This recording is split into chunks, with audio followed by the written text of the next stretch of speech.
Hello, my name is Tim. I am making this video because I am currently recovering from COVID. It is not fun. It's a very scary disease, and I know that one of the things I really wished I could see more of was stories of people who have gone through this, who are either going through it or in recovery, like what their experiences were, so I could maybe anticipate what would be happening to me.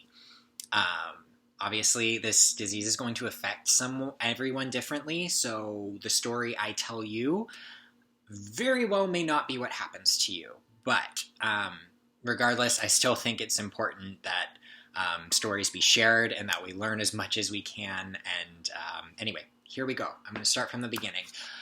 So the start of this, I would say, was when I finally got back to the US from Ireland. I had been on a trip that was terrifying. That is another story. But I was taking the precautions of staying home for 14 days to make sure that to see if I had caught it in my travels. And had very limited human contact, all that good stuff. So at the end of those 14 days, I was feeling great. I didn't feel like I had any symptoms. I was ready. I was so bored and ready to go back to work. Jumped into it and went back to my first shift. And shortly afterwards, started noticing a symptom that I couldn't explain away. And that was a really heavy chest. I just felt like someone was pressing down on me. And I thought, this isn't right. I've waited for 14 days and I've been feeling fine. This couldn't be what's happening. And, I was sitting on that for a few hours and then I started coughing a lot. We'll just put it that way. And I really couldn't ignore it at that point. I was like, I'm having these symptoms. I also had a really weird rash that ran up both of my arms. And, I was in denial for several hours, just saying this couldn't happen to me. I did everything right. Why? How? All those good questions that don't get you anywhere. But at the end of the day, I was at work, I was a healthcare worker, and now I'm having these symptoms. I need to get tested, and I need to find out if I had it. So thankfully, I was able to get tested, and it didn't come back positive. Now, looking back, there are symptoms that I was having beforehand, and I did not recognize them as being symptoms of sickness. I had some very intense muscle soreness. I had been working out every day, and so I thought, oh, this is normal. I work out. What's normal about that? What's abnormal about having sore muscles after you work out? And then another one was a fluttery chest, kind of like if you drink too much caffeine, which I had been drinking a bit too much of. So, this fluttery chest, I'm like, that's probably just... I just probably need to cut back on the caffeine. So the reason I tell you those things is because I wish I had been able to recognize those for what they were beforehand and not just pass them off as being normal.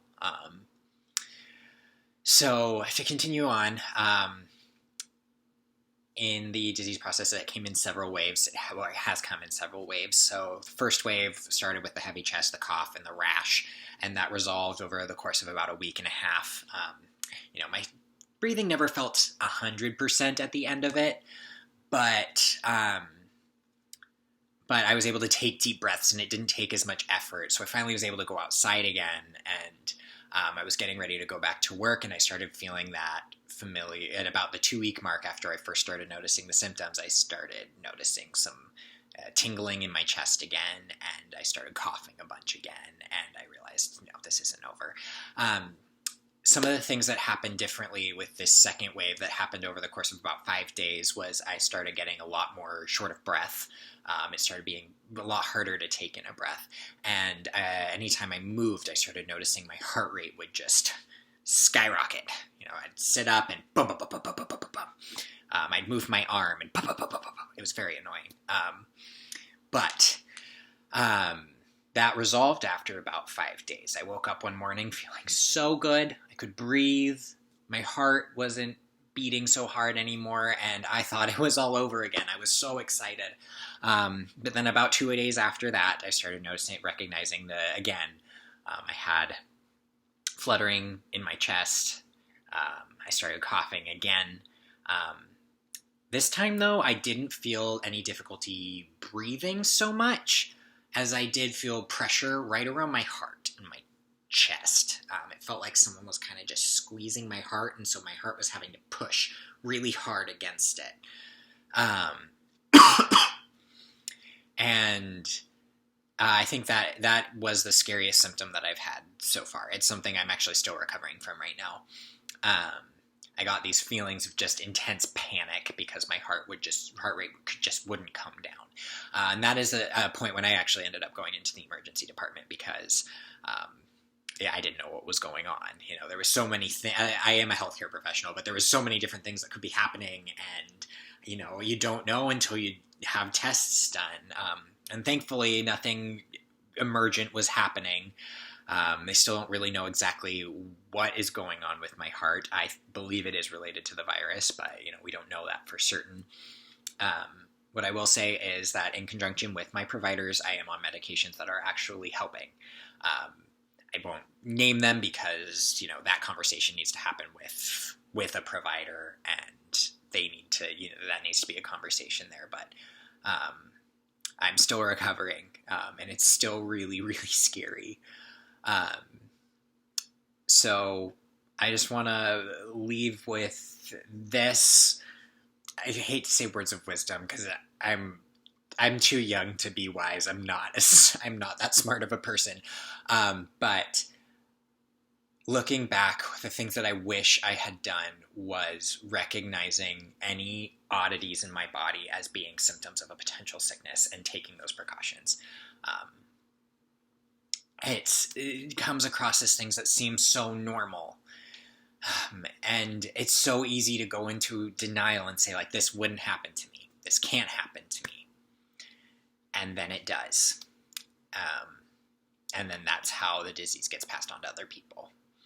So hang in there. If anybody actually watches this video, hang in there. I hope it gets better. I really do. And we'll all come out of this and hope it never happens again.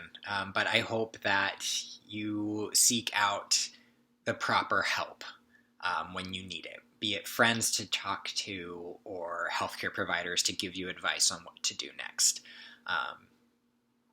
So thank you for watching, and God bless all of you.